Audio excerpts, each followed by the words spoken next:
This is a popular topic. Lots of people are considering it for good reasons, especially at this time in life. We don't necessarily want to get entangled with another romantic relationship.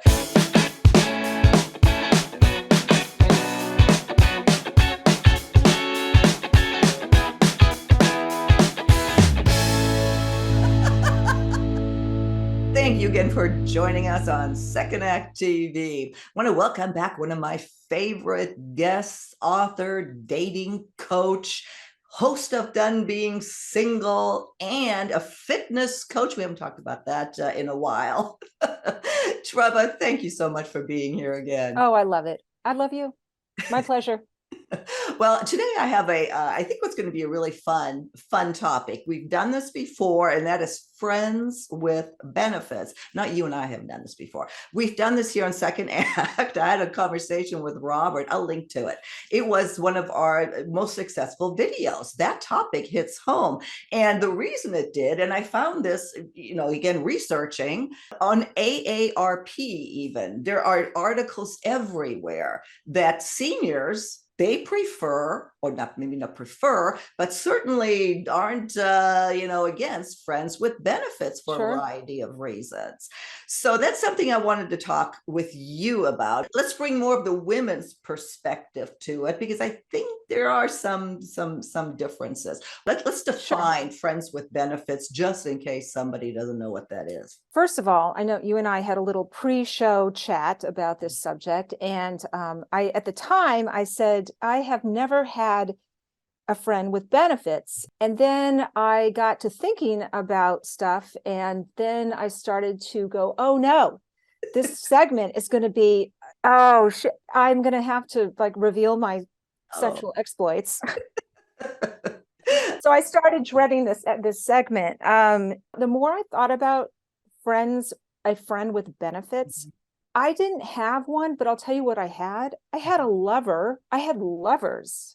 Isn't that what we all had before it was given sort of this convenient, cute name? Is it not the same? No, I don't think it is. And they make that difference here. And I think what we want to go through really is, how to make this work and how it differentiates. And the key differentiator is not becoming emotionally involved. And I think a lover allows for emotional involvement, and friends with benefits, that's a no-no if you want to make it work. Yes. If you choose to go into this, especially if you're a woman,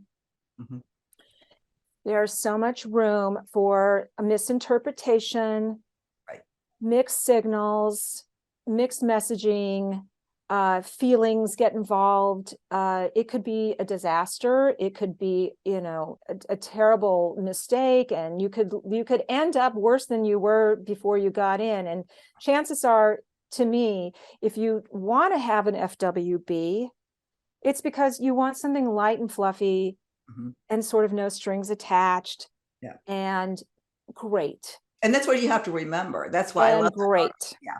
I want to go through some of the points, because I think that really explains, perhaps even more what the issues are here. Because as you said, for women, the fact, once we have sex, that oxytocin, that connection, much harder, I think, for women to do this. Yes. There's a few steps or rules I want to highlight, because I think that's important. The first is that you have to make sure you're emotionally mature enough that you can handle, whatever is going to happen, or what you really want out of this relationship. Why do you all of a sudden want to make a friend, introduce sex into that relationship? Again, I'm trying to think back on my experiences.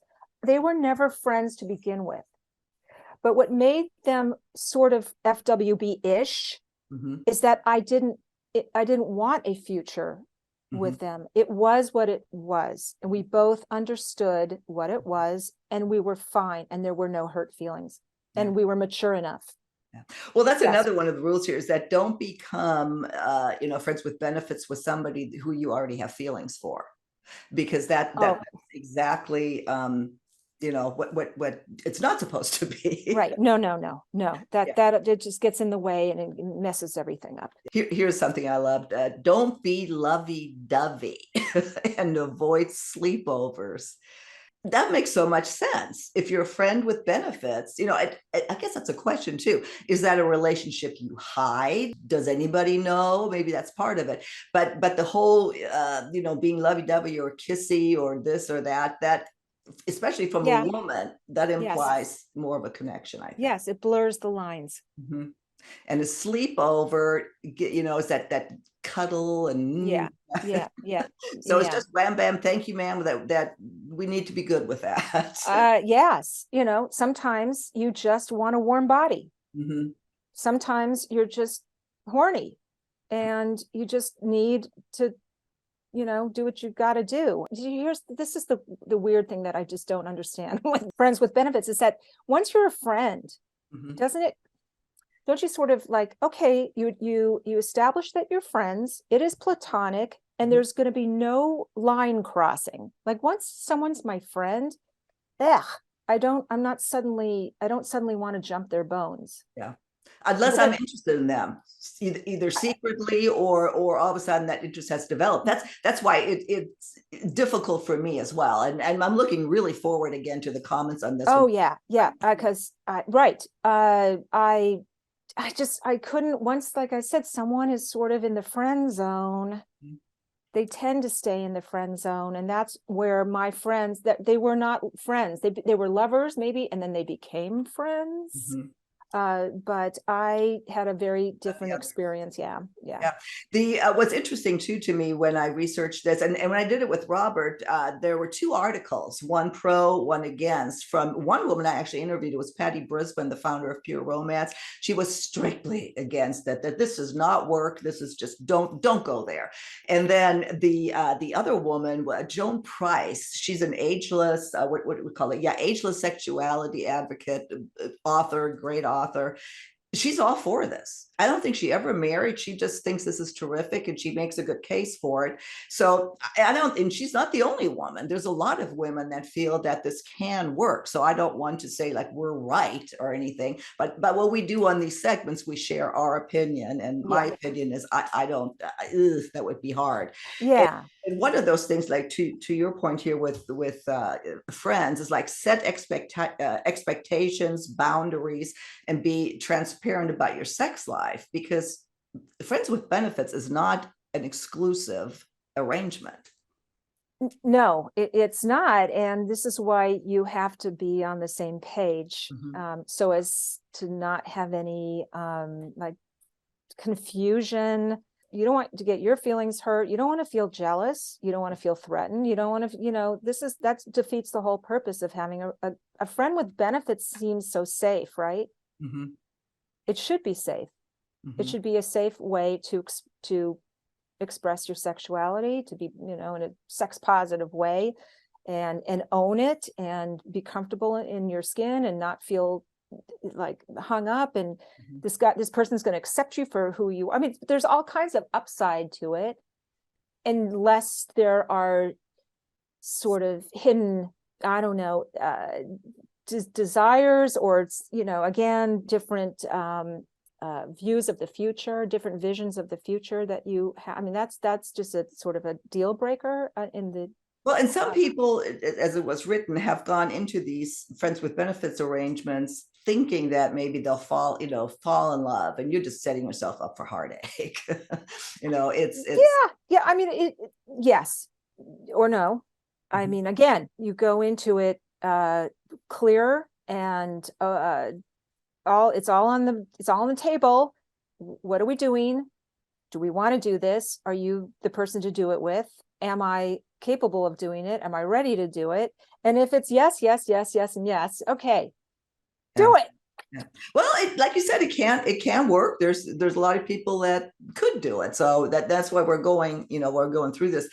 To that point also, don't stop dating, and understand that your friend is dating as well. That's, given the assumption that you both do want a relationship, but just not with each other.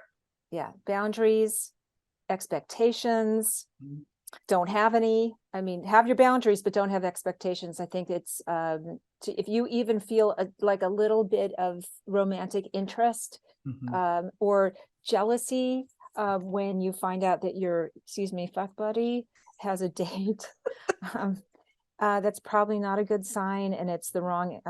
Either you shouldn't be doing this, or it's the wrong fuck buddy. You're going to get comments on that again, Treva. I know you. Well, come on, let's call it what it is. I'm kidding. That's so funny.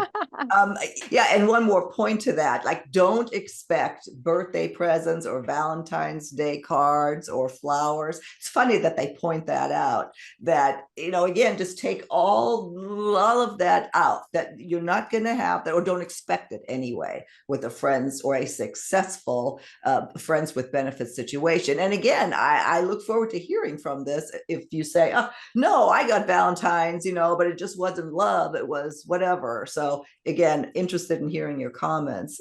Yeah. And then talking about, buddy, communicate your sexual needs, because I love that, because after all, the point of benefits, friends with benefits, is to have good sex. Yes, and who better than to do it with, experiment and explore with a platonic friend, I guess, or your F buddy, because maybe you can do stuff that is, that you feel more comfortable with. It's not someone that you're romantically interested in. I don't know, it's out of the bounds, maybe, that makes it more relaxing, or more sort of experimental. Mm-hmm. When you have romantic feelings for someone, there's so many like things that are all these moving parts. You're conscious about yourself, and you want to come off being your best self, and you want to look good, and you want to be great girlfriend material, but with an F buddy, not so much, right? There shouldn't be that kind of involved in that, because it's not that, and you shouldn't confuse yourself in thinking that it's that. Yeah, in another article, they pointed out that, like, the ultimate pros and cons, that this can give you a lot of self-confidence. It can build you up. Yes, I can do it. I'm still desirable, whatever. Oh yeah, I still got it. I am not a nun. Just because I didn't really do it doesn't mean that there's no judgment here, people. It does have its perils. Mm-hmm. Let's be honest, but if you're, like I said, if you run down that list, that 15-point list, that, and you can check off all those boxes, then it could be a really healthy, wonderful, empowering experience. Mm-hmm. Yeah. And I'll link to that. I'll link to that article with the list, because I did think that was great points that you may not, you may not be thinking about it. We're starting to come to the end, so let me just get one more in here before we wrap this up. But it says, don't forget why you started this, that at the end of the day, friends with benefits is about sex. So in order to maintain that friendship, depending on what that friendship means to you, that's very important to remember, because it's going to end. This relationship, like all relationships, at some point, whether it's by breakups or by death, they're going to end, and your friends with benefits situation will end. How do you want that to end? Amicably, gracefully, respectfully, joyously. Maybe that person got you over the hump, so mm-hmm. to speak. Yeah. Maybe that person was, therapeutic. Mm-hmm. Maybe that person made you feel alive again. Maybe that person took you to the next level. Maybe that person healed you in some way.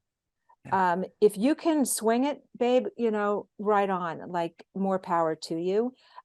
There are lines that are blurred for those of us that might be a little bit more sensitive, or want a little bit more from it. It could be treacherous. So I would proceed with caution. I would try it once or twice. And if you feel like, hey, this is good, I dig this, keep going, and you'll know. You'll just know. Yeah. If you start developing feelings, you'll know this is not for me. If you every time the person leaves, you get sort of, heavy hearted, like this is really weighing on me, or no, that's a signal that it's not right for you. Right. That's it. And the signal, I think, to communicate that to your friend that, you know what, I can't do this anymore. Oh, lay out those ground rules. Oh, yeah. Lay down the ground rules right away so that there's no misunderstandings, that there's no hurt feelings. Mhm. Everything is out. It's all on the table. And then, F away. Well, and you're right. If it all makes sense intellectually to me, I know for me, and again, no judgment on anybody else either, but we're having this conversation as an opinion piece. I know I couldn't do it. I can't separate sex and emotions. That's not going to happen. No, Doesn't mean no. anybody else or other women out there can. And I really, I want to hear from that. And men, what I mean, can you? Because the popular consensus is that men don't need an emotional connection to have sex. That was in one of the ones, and I was going to put that down. You know what? In a way, that's almost could be an insult. Do all men not need an emotional connection? So lots of stuff to think about. Women are shallow and horny too. So come on, whatever floats your boat, babe. Mm-hmm. And just be protective. Just go in with your eyes open. Seriously, cross your fingers that it'll be okay and you'll be safe and supported and it'll be mutual Mm-hmm. and awesome. Mm-hmm. And the minute something starts not feeling right, sounding right, say no, time out. Can't do this. Thank you. I want to preserve our friendship. I love you. Let's stay friends. This was great. We tried. And ultimately, I want a relationship, or ultimately, I want to be married, or ultimately, and you're not the vehicle to get there. And you have to, and they'll respect you for that, and you'll respect yourself for that. Couldn't have said that better myself, Treva. Thank you so Mic much. drop. Thank you so much for having that conversation with me. We laughed a lot, we joked a lot. This is a popular topic. Lots of people are considering it for good reasons, especially at this time in life. We don't necessarily want to get entangled with another romantic relationship. Maybe at this stage, we are more mature that we can handle this. Again, I'm not, but that doesn't mean anybody else is. Yes. And thank you for having this conversation, because I think it's important. We're helping people. You're for sure helping people, and we're bringing things out open to discuss. And it's great food for thought. Yeah. Great food. By the way, I love what you've done with the place. Oh, yeah. My new background. I know I'm open. Welcome to my Yes. office. Yes. I like the casting couch. On that, I'm signing off. I'm going to link to all of your information. I told you Treva's fun to work with, so just call her if oh my God, if you think I'm great on this show, you should work with me.